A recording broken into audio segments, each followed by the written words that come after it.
Think about your routine from the moment you woke up today. The alarm on your smartphone, which was meticulously designed by massive tech giants and manufactured across continents, or that incredibly complex global supply chain that somehow got roasted coffee beans from a farm thousands of miles away right into your kitchen cup. Even your local utility company working around the clock to keep your lights on. Before you even stepped out the front door this morning, you've already interacted with dozens of different enterprises. But when you really strip it all down, what exactly is a business? Is it a sprawling physical building made of brick and glass, a recognizable logo on a billboard, or is it simply a group of people united by a common driving goal? Welcome to This Explainer. I'm absolutely thrilled to have you here. Today, we're not just looking at flashy logos or impressive storefronts. Instead, we're going to dive deep beneath the surface and dissect the invisible machinery behind the everyday products and services that we completely rely on. We're focusing on topic 1.1, the anatomy of a business, unpacking exactly what it is and how it functions from the ground up. Okay, let's dive into this. Here's our mental map for today's journey. First, the nature of business. Then, the factors of production, core business functions, the four economic sectors, and finally, entrepreneurs and startups. Starting with Section 1, the nature of business and the transformation process. Fundamentally, a business is just an organized group of people working together to provide goods and services to consumers, usually with a highly specific target in mind, like making a profit or driving social change. Now, to be truly successful, a business has to identify an unexploited gap in the market. And this really boils down to a fundamental distinction: needs versus wants. Needs are the absolute, non-negotiable human requirements for basic survival: food, water, shelter. Because they're strictly tied to our physical survival, needs are inherently limited. Wants, on the other hand, they are human desires, and by their very nature, they are completely unlimited. Think about a first-class ticket for an international flight, or a high-end luxury gym membership.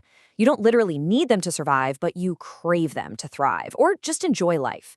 Businesses intentionally step in to satisfy both ends of this entire spectrum.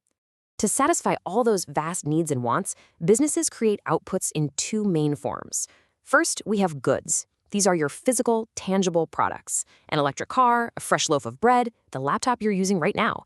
Because they have physical mass, goods can be manufactured, boxed up, and stockpiled in a warehouse well in advance. Services, conversely, are completely intangible. They're specialized tasks performed by human labor or expertise, like emergency medical care or just a simple haircut. You can't put a haircut in a box and store it on a shelf, right? It has to be produced and consumed simultaneously, exactly when the customer needs it. And this brilliantly illustrates the whole thing: the transformation process. Think of a business as a giant, highly efficient transformation machine. It takes resources, or inputs, on one end, processes them, and this is the crucial part, adds value to create the final outputs on the other end. Imagine a local artisanal bakery. They don't just hand you a bag of raw flour, a jug of water, and some yeast. They take those basic inputs, apply specialized human labor, and transform them into a delicious, perfectly crusty artisan bagel. By putting those ingredients through that process, they've added incredible value to those raw materials, value that a hungry customer is more than happy to pay a premium for. Moving right along to Section 2, the factors of production, essentially the raw materials. Let's zoom in to a microscopic level to see what those foundational inputs actually are. Every single business on Earth, from a massive tech corporation down to a neighborhood lemonade stand, requires four crucial ingredients, known globally as the factors of production. First up is land. Now, this isn't just physical dirt. It broadly encompasses all natural resources extracted from the earth: fresh water, crude oil, timber. Next is labor, the actual human effort, the specialized skills, and the hard-earned knowledge of the workforce. Then we have capital. And finally, enterprise. This is that visionary skill of identifying a golden opportunity and taking the massive personal risk to combine the other three factors into a viable model. If any one of these inputs is poor quality, the entire final product suffers. Actually, let's pause on capital for a second because it's super important we define this correctly. In everyday casual conversation, we usually think of capital as just money sitting in a bank account. But in business management, capital specifically refers to the manufactured goods needed to actually operate the business. We're talking sprawling factory buildings, fleets of delivery vehicles, automated robotics, the servers running the software. It's the vital physical gear that makes mass production even possible.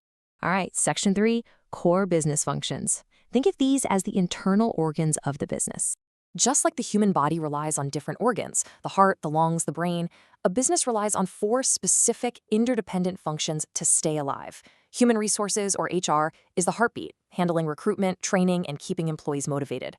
Finance and accounts manages the lifeblood, the money. They set strict budgets so the company doesn't accidentally bleed out and go bankrupt.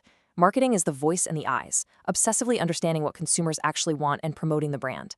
Finally, operations is the heavy muscle, managing day-to-day production and quality control.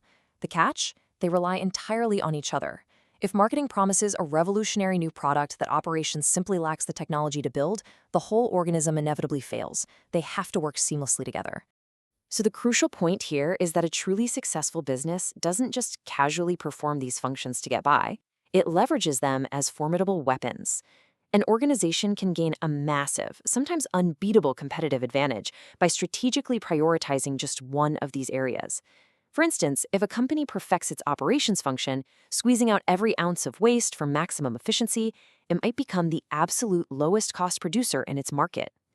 By driving their own internal costs to the floor, they can afford to drop their retail prices and literally price their slower rivals right out of existence. Which brings us to Section 4. The 4 economic sectors. We've looked inside the business, now let's zoom out to the habitat where it actually lives and competes. Now, what's really interesting about this is how we map things out. Every single business operates in at least one stage of the broader economy. We categorize the entire global marketplace into 4 major business sectors based entirely on their main daily activities: primary, secondary, tertiary, and quaternary. Let's walk through a real-world example to clearly see how resources physically flow through this habitat. Step 1 is the primary sector, which strictly extracts natural resources straight from the earth. Think of a commercial forestry business chopping down raw timber. Step 2 is the secondary sector, which produces tangible goods. A furniture manufacturer buys that raw wood and builds a sturdy dining room table. Step 3 is the tertiary sector, providing services directly to the public.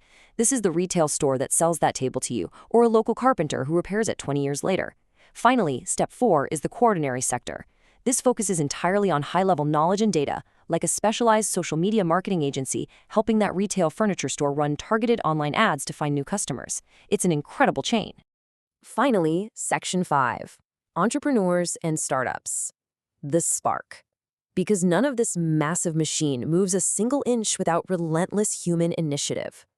That powerful initial spark is entrepreneurship. It's the highly demanding process of conceptualizing, developing, and independently running a brand new business venture. Usually, the aim is making a sustainable profit, but increasingly, it's about driving measurable social impact. Entrepreneurship is that rare skill set that takes all those raw, inert factors of production we talked about earlier and practically alchemizes them into a living, breathing commercial reality. But let's be real, organizing these factors out of thin air carries enormous risk. Startups face an absolute gauntlet of severe challenges before they ever see a dime of profit. Founders have to write compelling business plans just to convince skeptical investors. Then they have to actually raise that startup capital, negotiate high-stakes deals, and face unpredictable dangers like unreliable suppliers or terrifying cash flow problems. Plus, they have to carefully avoid deadly pitfalls like accidentally choosing the wrong target market or signing a lease for a terrible physical location. It's a lot. It takes a very specific, resilient kind of psychology to voluntarily face all of that. There's a great quote that sums this up.